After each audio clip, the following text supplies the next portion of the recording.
नमस्कार दोस्तों, मैं हूं आशीष और आप देख रहे हैं लर्नवेल चैनल। दोस्तों, आज मैं आपके लिए लेकर आया हूं Excel to Tally all in one series में अकाउंट्स ओनली। मतलब आपका इसमें इन्वेंट्री को छोड़ के बाकी सारी एंट्री आप कर सकते हैं। तो इसमें आपके इधर लेजर मास्टर, ग्रुप मास्टर और कॉस्ट सेंटर मास्टर, ये आप इतने क्रिएट कर सकते हैं मास्टर में। उसके बाद ये सारे हमारे वाउचर्स हैं। तो इसमें आपका ऑल इन वन वाउचर है जिसमें एक साथ सारी एंट्री डाल सकते हैं। इसमें आपका ऑटो नरेशन भी होता है, आपको इसमें नरेशन भी लिखने की ज़रूरत नहीं पड़ेगी। और उसके बाद फिर एज वाउचर करके है, अगर आप sale purchase, debit note, credit note वगैरह की एंट्री लेना चाहते हैं और एज वाउचर की इसमें, तो भी इसका यूज कर सकते हैं। एज इनवॉइस एंट्री लेने के लिए आप इसका यूज कर सकते हैं। इसमें आपको बाकी डिटेल्स भी डालने के लिए मिल जाते हैं, कंसाइनी बायस डिटेल, डिस्पैच डिटेल और साथ में आपका टैक्स क्लासिफिकेशन और जीएसटी के हिसाब से क्रेडिट नोट और डेबिट नोट की एंट्री। उसके बाद फिर है हमारा एससी वाउचर। इसमें आप जेवी एंट्रीज डाल सकते हैं जिसमें आपके बहुत सारे डेबिट क्रेडिट रहते हैं, कई सारे लेजर्स रहते हैं, तो इसमें आपको लेजर्स डालने के बहुत सारे ऑप्शन मिल जाते हैं। उसके बाद है दोस्तों इसमें हमारा बैंक वाउचर। तो इसमें बैंक वाउचर की भी एंट्री आप कर सकते हैं। इधर आपको लेजर्स नेम डाल देना है, इधर आपका बैंक नेम डाल देना है। आप एक साथ आप 2-3 बैंकों की एंट्री भी कर सकते हैं। और इधर आपका बैंक रिको डेट और चेक नंबर वगैरह भी आप यहाँ पे डाल सकते हैं।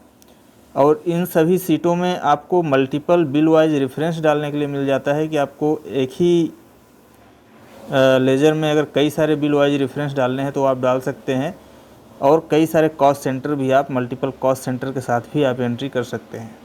उसके अलावा फिर हमारा एक और है यहाँ पे लास्ट में मल्टी थाउजेंड वाउचर। इसमें आप एक साथ एक ही वाउचर में 100, 200, 1000, 2000 लेजर के साथ में वाउचर एंट्री कर सकते हैं। मतलब एक आप मान लीजिए 50 को आपने डेबिट कर दिया, 2-4 को क्रेडिट कर दिया, या 150-200 को क्रेडिट कर दिया, एक को डेबिट कर दिया। इस तरीके की अगर एंट्री रहती है एक ही वाउचर में, बहुत सारे लेजर्स के अमाउंट और उनके डेबिट क्रेडिट रहते हैं, तो इसका आप यूज़ कर सकते हैं। तो चलिए एक एक करके क्रिएट करते हैं और देखते चलते हैं कि हमारा इसमें क्या कैसे एंट्री होती है। तो इसके लिए मैं एक नई कंपनी क्रिएट कर लेता हूँ।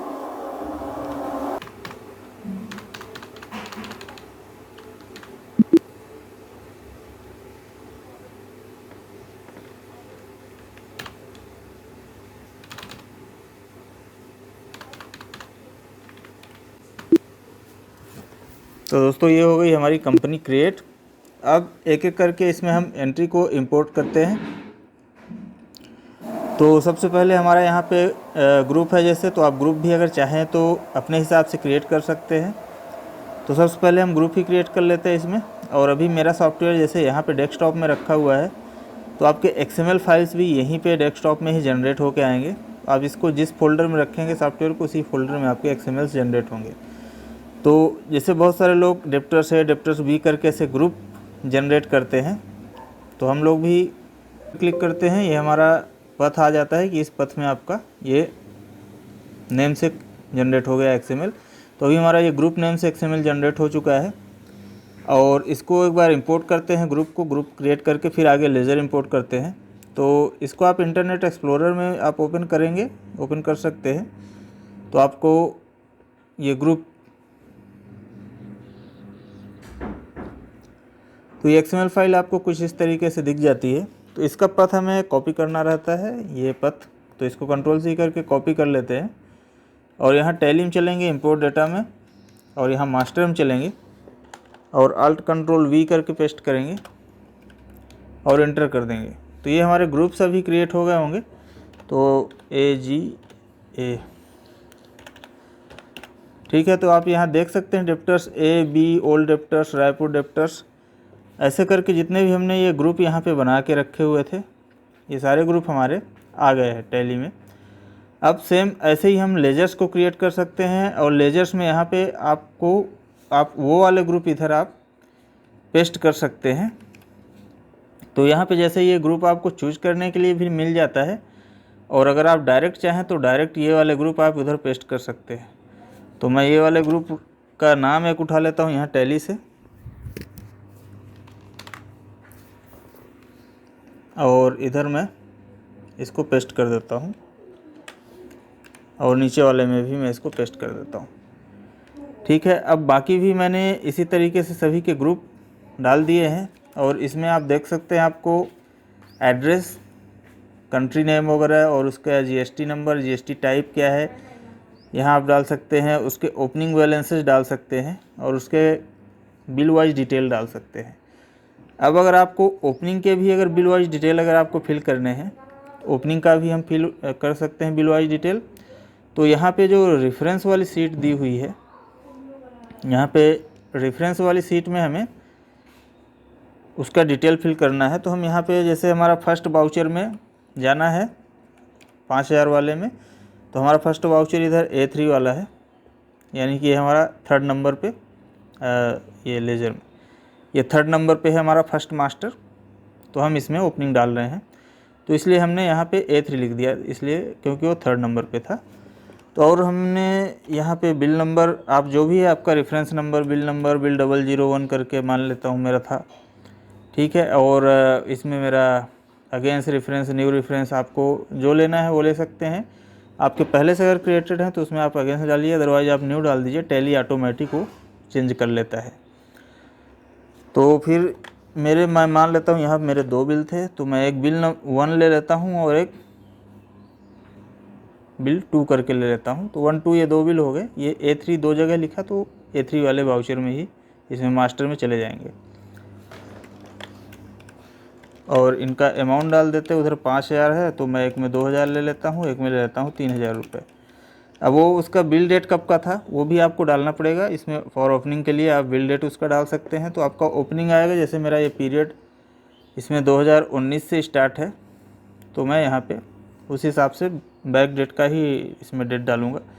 तो मैं यहाँ पे ले लेता हूँ 31/03/2019। अब इसको भी जनरेट कर लेते हैं, लेजर मास्टर को भी। ये जितने भी हमारे मास्टर्स हैं ये सारे के सारे भी जनरेट होके आ जाएंगे। और आपको अभी मैं दिखा देता हूँ, इसमें जो पहले से क्रिएटेड मास्टर्स हैं हमारे, ये 2 ही हैं अभी, तो बाकी को भी हम लोग क्रिएट कर लेते हैं। तो सेम वैसे ही है, जब आप यहाँ पे जनरेट बटन पे क्लिक करेंगे तो आपकी फ़ाइल जनरेट होके जहाँ पे सॉफ्टवेयर रहेगा वहीं पे आ जाएगा। तो जनरेट कर लेते हैं, जनरेट हो गया, यहाँ पे मास्टर करके आ गया। अब हमें इधर टैली में जाके यहाँ पे इंपोर्ट डेटा में मास्टर में चलेंगे। मैं यहाँ पे इसका बस नाम चेंज कर दूंगा क्योंकि मेरा पद तो सेम ही है।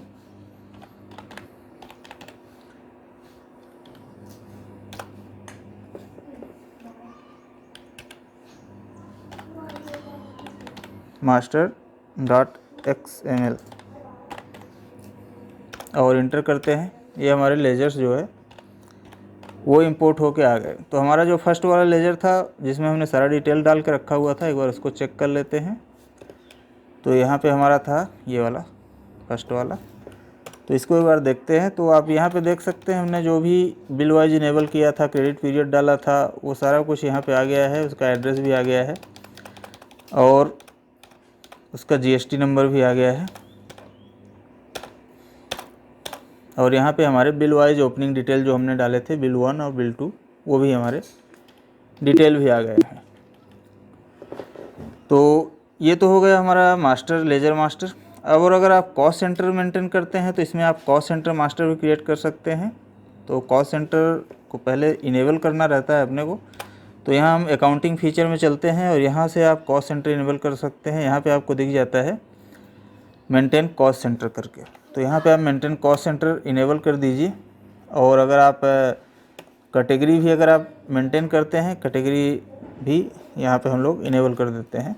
तो आपको कॉस्ट सेंटर और कैटेगरी दोनों आपका इसमें मेंटेन कर सकते हैं। तो ये मैंने इनेबल कर दिया कॉस्ट सेंटर। अब कॉस्ट सेंटर मास्टर भी हमें क्रिएट करना रहेगा। तो अगर जैसे आप कॉस्ट सेंटर मास्टर जब आप क्रिएट करने जाते हैं, यहाँ पे जैसे अकाउंट इन्फो में गए और ये हमारा यहाँ पे कॉस्ट कैटेगरी है, फिर कॉस्ट सेंटर से, तो यहाँ पे हमारा कैटेगरी प्राइमरी है, ठीक है। उसके बाद यहाँ पे आप एक कुछ नाम डालेंगे और फिर यहाँ पे आपका ग्रुप आ जाता है। तो ग्रुप को मैं यही प्राइमरी ही उठा लेता हूँ।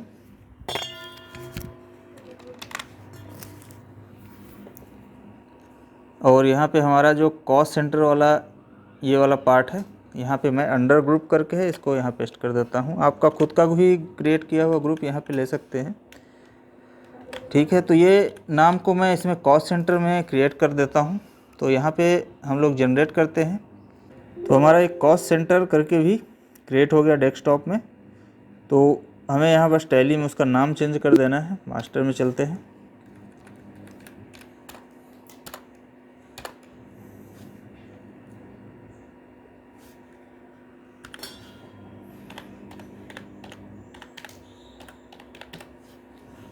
.xml और इसको भी इंपोर्ट कर लेते हैं। तो हमारे अभी कॉस्ट सेंटर मास्टर भी क्रिएट हो चुके हैं, यहाँ पे आपको दिख जाएंगे।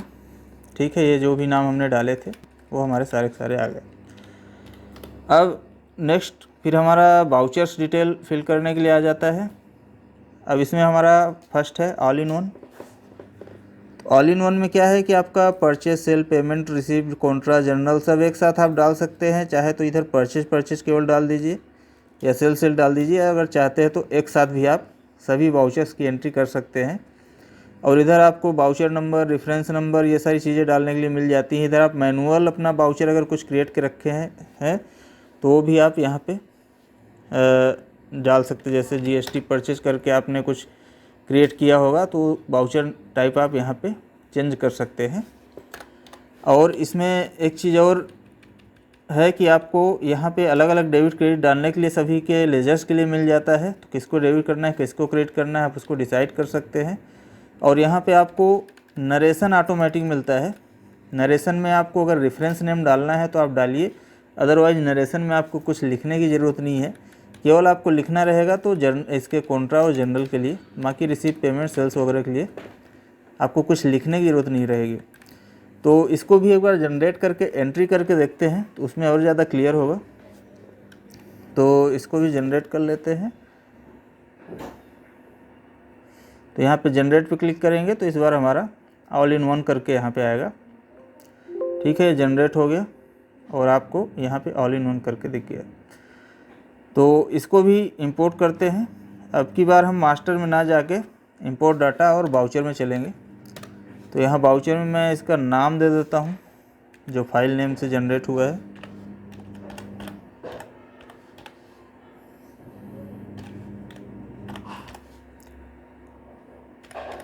ठीक है, ऑल इन वन .xml।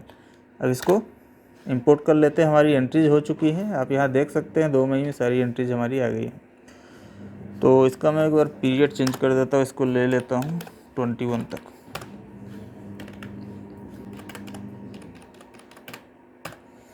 तो आप देख सकते हैं ये हमारी एंट्रीज जो है वो आ चुकी हैं। अब जैसे मैं आपको दिखाता हूँ, फर्स्ट एंट्री है पेमेंट वाली।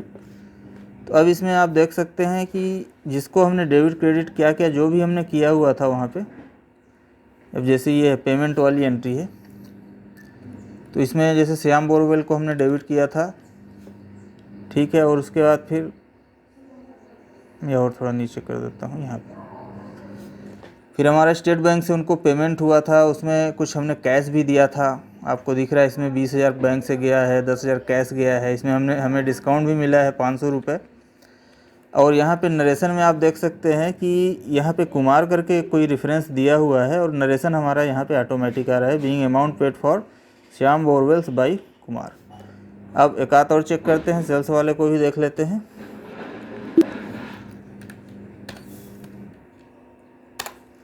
तो इसमें आप सेल्स वाले में भी देख सकते हैं, यहाँ पे आपका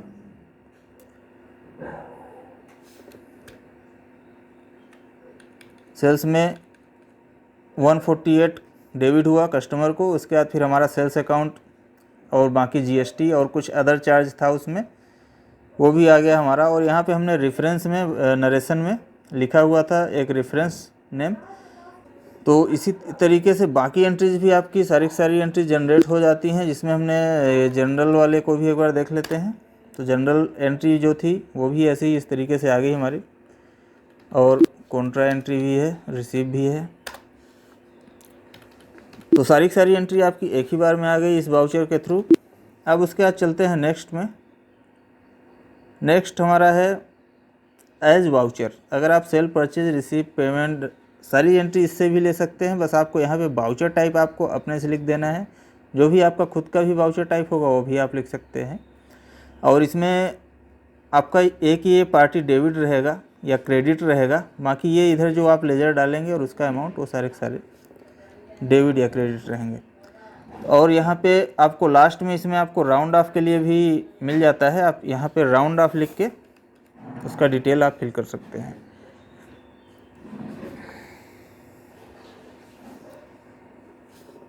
और फिर यहाँ पे हमारा नरेशन आ जाता है।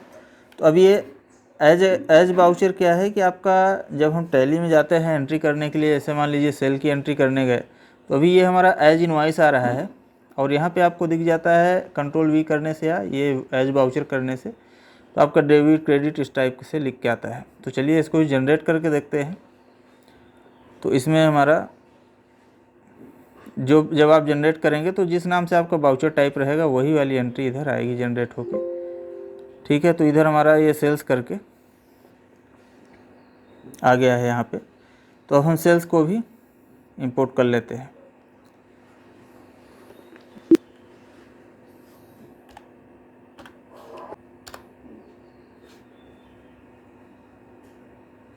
अच्छा, डेट यहाँ पे हमारी दूसरी डली हुई है, ये आउट ऑफ रेंज, मतलब हमारा जो फाइनेंशियल ईयर है, फाइनेंशियल ईयर हमारा 1/4/19 से स्टार्ट है, इसलिए इस वजह से इसको हमें डेट चेंज करना रहेगा।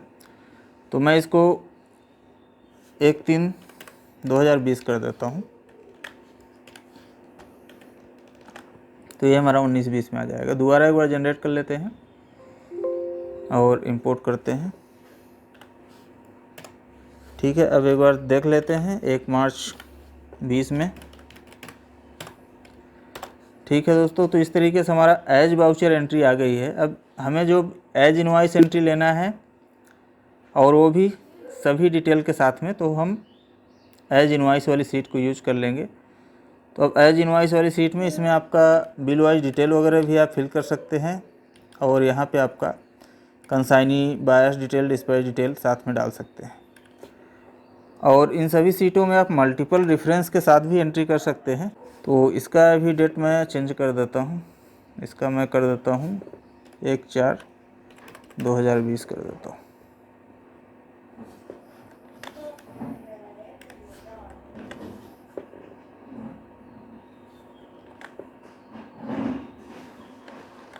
अब इसमें मान लीजिए, अब यहाँ तो ऑलरेडी आपका बिल वाइज डिटेल ये डला ही हुआ है, एक इनवॉइस है तो एक बिल वाइज डिटेल। अगर आपके ज़्यादा बिल वाइज डिटेल हैं तो आप ये रेफरेंस वाली सीट फिल कर सकते हैं। और यहाँ पे जैसे हमने ये फिल किया हुआ था आपका, जैसे यहाँ पे सेल एड्रेस A3 लिखा हुआ था, तो आपको जिस भी लेजर के लिए डालना है, जैसे इसके लिए डालना है तो इसमें H3 आ जाएगा, H4 आ जाएगा। और इस लेजर के लिए डालना है, जैसे ई कॉलम में है तो वहाँ पे E3 और E4 आ जाएगा। तो अभी नेक्स्ट में हम लोग एंट्री करेंगे ये बैंक वाउचर में, तो उस समय देख लेंगे। तो पहले इसको जनरेट करते हैं। ये हमारा एज इनवॉइस है, इसमें आपके सारे डिटेल्स आ जाते हैं और इसको भी हम 1/4/2020 में इंपोर्ट कर लेते हैं।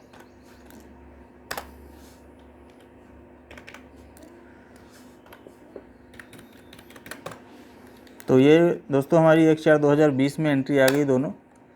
और ये हमारा एज इनवॉइस कुछ इस तरीके से आता है कि आपके जो भी है 18-12% वाले और उसके GST डिटेल के साथ में कुछ इस तरीके से एज इनवॉइस एंट्री आ जाती है।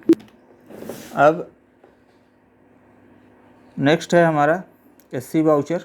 SC वाउचर में भी आप कॉस्ट सेंटर और सभी डिटेल्स के साथ में एंट्री कर सकते हैं। इसमें मैं आपको कॉस्ट सेंटर की एंट्री के साथ में एक बार मैं एंट्री करके दिखाता हूं। जैसे ये मेरा टेलीफोन एक्सपेंस है और मुझे इसमें कॉस्ट सेंटर फिल करने हैं, तो यहाँ पे मुझे रेफरेंस वाली सीट में जाना रहेगा। मैं इसको पहले जो पहले से है उसको क्लियर करता हूँ। अब यहाँ पे हमारा सभी के लिए अगर मैं कॉस्ट सेंटर डालता हूँ तो पहले मैं यहाँ कॉस्ट सेंटर नेम डाल देता हूँ, जो जो हमारे वाउचर्स में कॉस्ट सेंटर नेम जाएंगे। तो हमारा कॉस्ट सेंटर आप सभी सीट्स के लिए डाल सकते हैं। तो यहाँ कॉस्ट सेंटर में 1-2 नाम उठा लेता हूँ।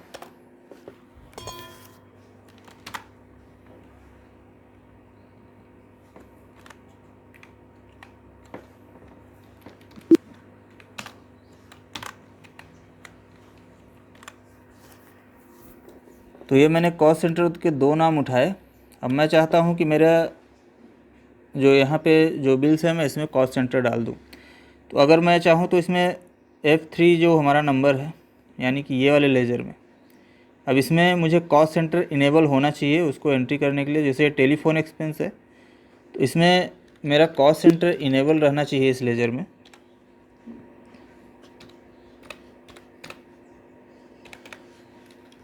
तो मेरा शायद इनेबल नहीं था इसमें, या था कि एक बार देखा, हाँ यहाँ पे है इनेबल है, cost centre are applicable yes है, यहाँ पे आप देख सकते हैं। तो इसमें हम कॉस्ट सेंटर की एंट्री डालते हैं। तो F3 में मैं इन दोनों को ले लेता हूँ, यानी कि हमारा ये 3rd नंबर में, F3 लेजर में 3rd नंबर पे, तो मैं यहाँ पे F3 लिख दूँगा। तो हमारा ये दोनों कॉस्ट सेंटर F3 में चले जाएंगे, ठीक है। और इन दोनों का मैं अमाउंट डाल देता हूँ, इधर कितना है एक बार उसका टोटल मैच कर लेता हूँ। 34,500 है, एक में 30 डाल देता हूँ और एक में 4,500। और नेक्स्ट में हमारा 4, 5, 6, 7 जितने भी हैं उसमें भी हम कॉस्ट सेंटर डाल सकते हैं। तो बाकी में मैं सिंगल डाल देता हूँ। अगर आप चाहें तो 2 अगर करने हैं तो यहाँ F4 आपके 2 बार आ जाएंगे। तो यहाँ हमारे 8 तक हैं, 8 लाइन तक वाउचर्स हैं। तो हम यहाँ पे 8 लाइन्स तक वाउचर्स की एंट्री ले लेते हैं विद कॉस्ट सेंटर, और बाकी नाम भी मैं इधर डाल देता हूँ।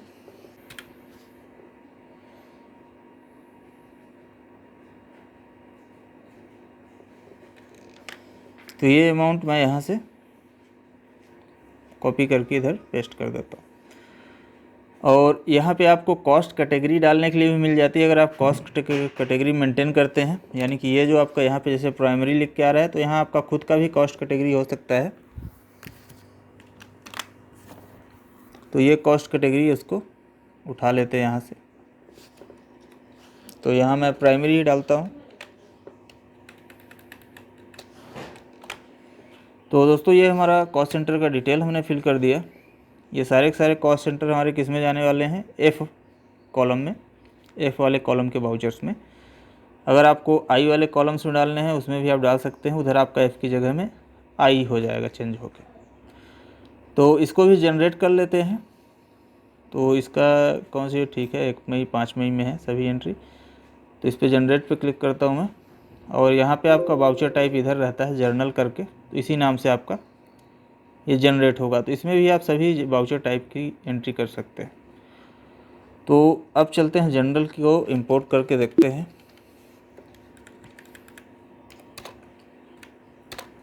यहाँ पे नाम चेंज कर लेते हैं,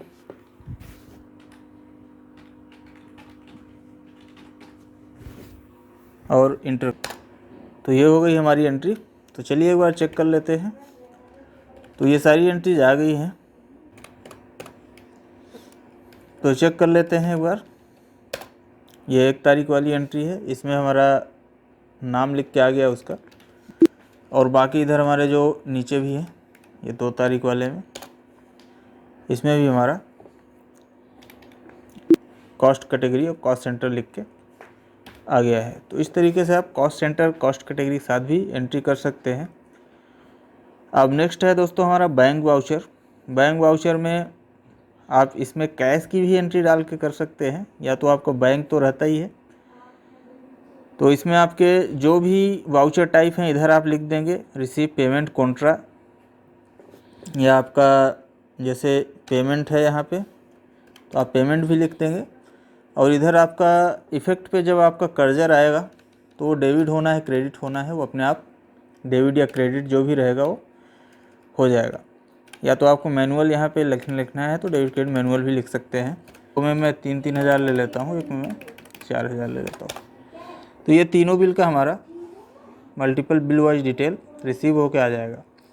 तो चलिए एंट्री करके देख लेते हैं। और यहाँ पे आपका नरेशन भी है, लास्ट में आप नरेशन भी डाल सकते हैं, और साथ में और कुछ लेज़र इफेक्ट अगर आपको बैंक चार्जेज वगैरह देने हैं तो आप यहाँ भी दे सकते हैं। और लास्ट में फिर हमारा वाउचर नंबर आ जाता है। अगर आप वाउचर नंबर भी मेंटेन करना चाहते हैं तो आप इधर यूज कर सकते हैं। ये एक मैं रिसीव की एंट्री ले लेता हूँ और एक पेमेंट की एंट्री ले लेता हूँ। तो दोनों तरीके की एंट्री है। चलिए जनरेट करते हैं, ठीक है। तो चलिए एंट्री कर लेते हैं। यहाँ पे चलते हैं इंपोर्ट डेटा में और वाउचर में। अब की बार हमारा यहाँ पे नेम रहेगा बैंक.xml और इसको एंटर करते हैं और ये हमारी एंट्री हो गई। तो अभी चलते हैं 2 जून में और चेक कर लेते हैं। हमारी पेमेंट की एंट्री हो गई। इसमें हमारे देख सकते हैं आप तीनों बिल आ गए हैं। बिल नंबर 1, 2, 3 जो हमने इधर रेफरेंस में ये फिल किए हुए हैं और सेम ऐसे ही हमारा रिसीव में हमने कुछ फिल नहीं किया था, तो ये हमारा रिसीव में सिंपल साधारण सी एंट्री आ गई है। और इसमें आपका रिकन्सिलेशन भी मैं दिखा देता हूँ। इसमें बैंक डेट आपको नहीं दिखेगा क्योंकि आपने यहाँ पे बैंक डेट वहाँ पे रिको डेट नहीं डाला हुआ था रिसीव वाली एंट्री में। यहाँ पे रिसीव एंट्री में आपने रिको डेट नहीं डाला था। पेमेंट एंट्री में आपका रिको डेट भी डल के आएगा। यहाँ जो बैंक डेट दिखाता है कि हमारा पर्टिकुलर इस डेट में ये पेमेंट हुआ है या चेक क्लियर हुआ है बैंक में। तो आप यहाँ देख सकते हैं, यहाँ पे आपका बैंक डेट और चेक नंबर वगैरह सारी चीज़ आपका लिख के आ जा रहा है। तो ये तो हो गया दोस्तों हमारी बैंक की एंट्री। अब उसके बाद फिर इसमें हमने रेफरेंस के साथ भी एंट्री सब डाल के देख लिया और कॉस्ट सेंटर के साथ भी देख लिया। अब नेक्स्ट हमारा मल्टी 1000 वाउचर्स में आपके इसमें कई सारे डेबिट क्रेडिट हैं। तो इधर आपको बस कौन सा डेबिट करना है कौन सा क्रेडिट करना है वो चीज़ें डाल देनी है। और इधर B3 B4, B3 मतलब एक वाउचर, B4 मतलब सेकंड वाउचर, B5 मतलब थर्ड वाउचर। ठीक है, चलिए जनरेट करते हैं। बाकी ये बिल डेट मैं यही रहने देता हूँ। जनरेट करते हैं तो आपका ये learnwell.xml करके जनरेट होता है फाइल। इसको भी हम इंपोर्ट कर लेते हैं टैली में। इंपोर्ट ऑफ डाटा में चलते हैं वाउचर में और यहाँ पे नाम दे देते हैं और एंटर करते हैं। ये हमारी एंट्री हो गई। तो चल के देखते हैं हमारा 1 जून में। तो ये सारी एंट्री हमारी आ गई हैं। जो भी हमने पेमेंट की एंट्री डाली थी उसमें ये डेबिट नोट की एंट्री एक है और ये हमारा एक सेल्स की एंट्री है। तो ये सारी एंट्रीज हमारी आ गई अच्छे से। तो दोस्तों इस तरीके से आप इसका यूज करके सारी अकाउंटिंग वाली एंट्री सारी की सारी एंट्रीज आप कर सकते हैं। बहुत ही अच्छी चीज़ है। तो मैं इसका लिंक दे रहा हूँ, आप ज़रूर डाउनलोड करिए अगर आपको ज़रूरत है तो, और आपका काम बहुत आसान हो जाएगा इससे। तो दोस्तों मिलते हैं नेक्स्ट वीडियो में, तब तक के लिए धन्यवाद।